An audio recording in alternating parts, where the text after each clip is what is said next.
Jangan skip video ni kalau korang tengah cari makanan yang sihat. Tanpa gula.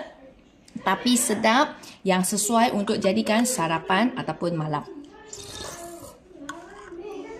Inilah makanan yang I punya kegemaran. Okay, dia ada 3 flavor. Original, koko dengan kopi. Semua makanan ni kenapa I sangat suka? Sebab dia, bila kita makan kan, dia bukan saja sedap, dia senang buat. Tak payah masak-masak, tak payah masak, susah bayar. Sekejap je dah boleh siap. Bila korang kerja masa ataupun korang busy punya masa, ini memang sesuai lah. Lagi kedua, ialah I suka dia sebab dia tanpa bahan kimia.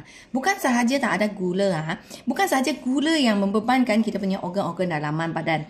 Banyak bahan-bahan yang macam kita makan tu artificial, macam perisa, pengawet, pewangi, pengawet semua.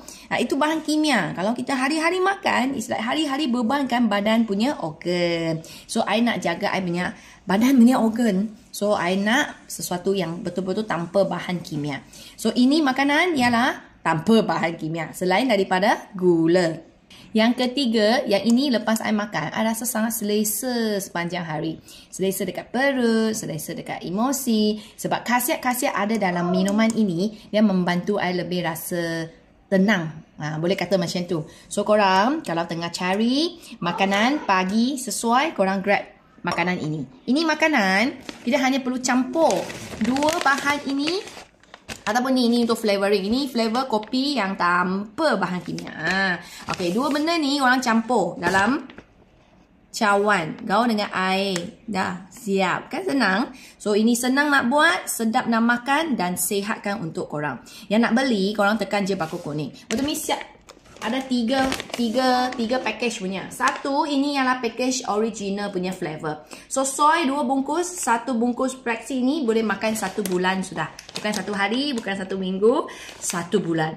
Suka perisa kopi, korang add on kopi. Okay, ini kopi pun bukan tambah perisa-perisa kopi, wangi-wangi kopi aja. Ini ialah kopi Arabica 100. Okay, lepas tu kalau korang suka koko punya flavor, korang ambil koko punya flavor. Okay, so ada 3 flavor, korang grab. Semua makanan ni untuk 1 bulan. So, sangat terjimat. 1 cawan ini, hari-hari kita buat untuk makan, untuk kesihatan badan. Baru berapa? Pun tak sampai RM10. Korang kalau tambah tolak, mungkin 6, 5. Kalau ada voucher, memang murah lah. So, korang tekan barcode kuning tengok. Kalau ada voucher, ada free shipping, cepat-cepat pergi order. Makanan sihat. Minum hari-hari demi kesihatan badan sendiri. Sedap, jangan risau. Perisa kopi.